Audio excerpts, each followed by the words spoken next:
I just had to look at myself and realize what am I doing wrong that I can get better at.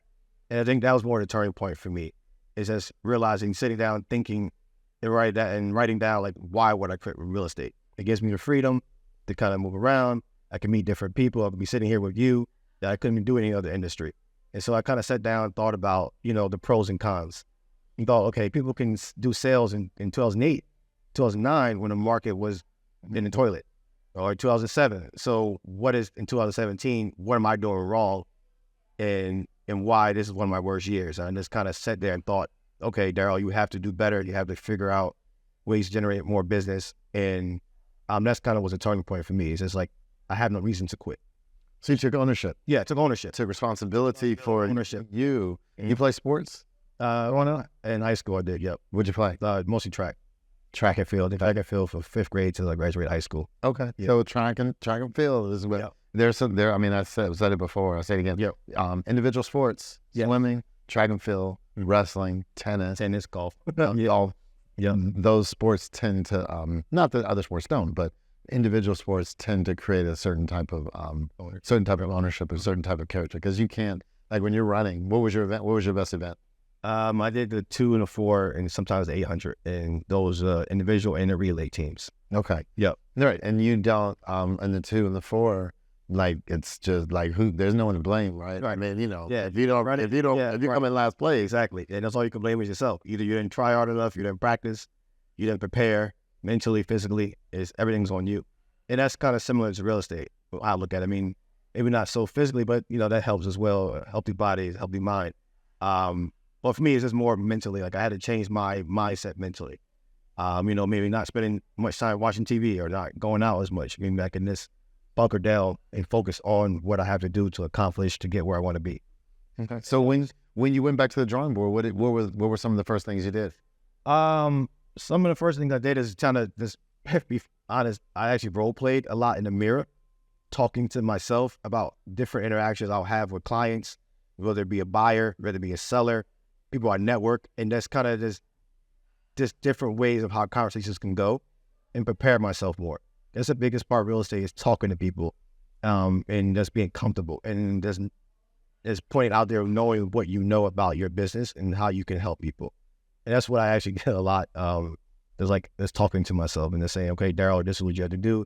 If you were in a situation, how would you handle this conversation? How would you handle this situation? How would you go about this? And then just being more comfortable in front of people. Like sitting here, like I would never usually do this. Probably 5 years ago, I'd never probably sit here. It wouldn't be comfortable. But just trying to get out that comfort zone for me, and just thinking, what's the worst that could happen? I call an owner, I call a buyer, they could hang up the phone. That's it. I'm still alive. I'm still breathing. Or be right here. Or right, whatever. That's it. I just kind of got that mentality of like, I can really, it doesn't really matter to me. I'm just going to do what I have to do. Yep. And that's kind of just changed my whole mindset. Good stuff. Did you come up with, I mean, because role play, as we know from training and from conferences and all that good stuff, is important. Yep. Did you learn that, or is that something you just said, you're just trying different things? I never really had coaching, which is why I'm, want to get more into that.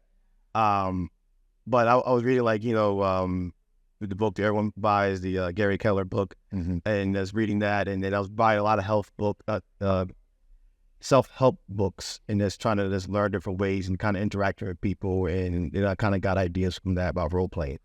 Yep. Good stuff. Yeah. All right. So take it back to the I guess before real estate, because I'm going to guess your age, but I'm guessing that pretty much after college you went straight to real estate. 30. I'm 30. I just turned 34 in April. Yeah. So you're first of this year. So I graduated college in 2011, and I moved straight from Philly to New York City, and then I was interviewed. I'm very aggressive, so I went online and interviewed, and LinkedIn, emailed all the recruiters. I didn't just apply to places. I emailed recruiters and took initiative, which is probably why I'm doing pretty decent in real estate. So that's how I got interviews from that. I got interviews at Ernst & Young, American Express, Thomson Reuters. It's by reaching out on my own people and not waiting people to come to me. And I got interviews that way, and then I just realized that I don't want to be in a corporate world. So you never even started. We're doing interviews, but then did you accept a position? No. Yeah, no, I was working at Best Buy, to be honest, at that time. And then I met my principal broker, and I interviewed the company early in 2012. And then by that fall, I was starting the company while I was getting my real estate license. And so I never really took a initiative to go anywhere else. I just got right into real estate. Yeah, that's pretty cool. Yeah. So you kind of knew, and really, I guess some could say it was in your blood a little bit. Yeah. Yeah, I mean, I was grandparents in real estate here in Philly, so I was helping them in open houses when I was younger, and helping them with marketing. And so I knew what you have to do to be successful. I can't sit at home and twiddle my thumbs and wonder why nothing's happening and give an excuse. I have to be a person to go get it and be an initiative, get things done. Good. How did they take the news when you told them that you were? They like it. Yeah, they love it. Yeah, I can talk with them about the market here, the market in New York, or this real estate in general, or that's something happens with clients, and that's the transactions in general. Now I kind of understand, and they like talking to me about it. Yeah. Were they nervous at first? No. When you first came out of school, they weren't putting any pressure on you to.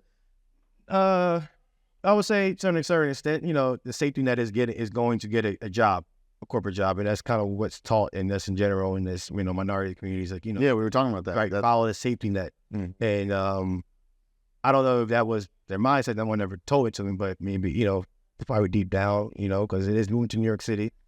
It is a very expensive a lot of change. It's in a city I don't know. I'm not from there, so I don't really know the areas, and then it can be scary getting into a business that you don't know. In a city you don't know, in a business that's not a salary business. So yeah, I would say that's a little scary. Yeah, but I know they're super proud of me. Yeah, definitely. Super proud of them. Yeah. So tell me in that 2017 time when not 2017, that's 2020, 2021, when you had 127 transactions in 1 year. Did you have help?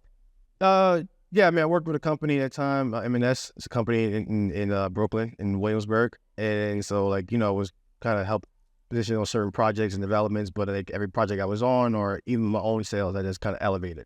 But I mean, help do it. How were you even able to serve 120? I kind of burnt myself out. Well, I was in rentals and sales. Yeah, but I burnt myself out, and so I kind of took a break in last year. Why my numbers weren't as good as last year. Kind of just took a break mentally. I was just kind of drained. Yeah, from 21. Yeah, that was in 2020 also. With this 2020, that's what was happening in the world, and that actually was pretty busy in New York City during that time. And so I just kind of got myself drained mentally. Yeah, that's a lot. That's a lot of transactions for one person. Yep, which is why I'm glad, because in 2017 I had no reason to quit, but I was thinking of that mindset. So when 2020 came around, everyone thinking the world was going to end. The market's crashed, no one's buying property. But for me, I kept a positive mindset. I can still get deals done. And from there, everything just started elevating a lot more in my business.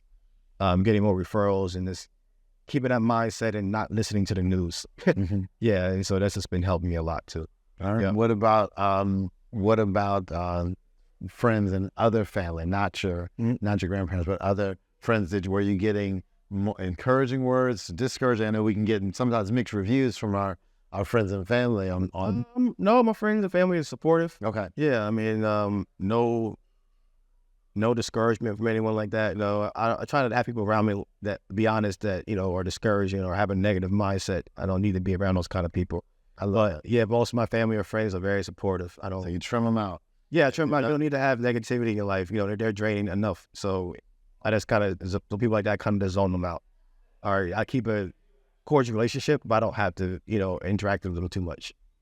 I love it. This is it. That's the way to go. That's how I am in general. Yeah, that's the way to go. And so, what other exercises? Because you talked about some of the role play, keeping out negative influences. Yeah. What other things did you do, either mentally, spiritually, physically, to really be prepared and be your best version in that 2021 time to be able to sustain that type of business? Yeah, I think just having a system in place of for me, when where I meet with a buyer or even a seller, I kind of have the same process in place. I don't just try to wing it. I have, this is, I meet a buyer, they get referral to me, or I meet them at open house or wherever, or they're a lead from somewhere. I just kind of have the same process. about going about every single thing. And that has helped me. Before I used to just wing it and just try to figure out, how should I go about it, overthinking. Now I introduce to someone, this is what I'll do. I'll email, this is kind of the questionnaire I'll have. This is what I'll email my buyer's guide or email them my seller's guide. Every single process will be the same. That's kind of how I do it. Now I tweak it depending on who I'm speaking with or kind of get the feel from that person, but I kind of keep everything the same. And that's going to help my business, and it's trying to have a solid plan.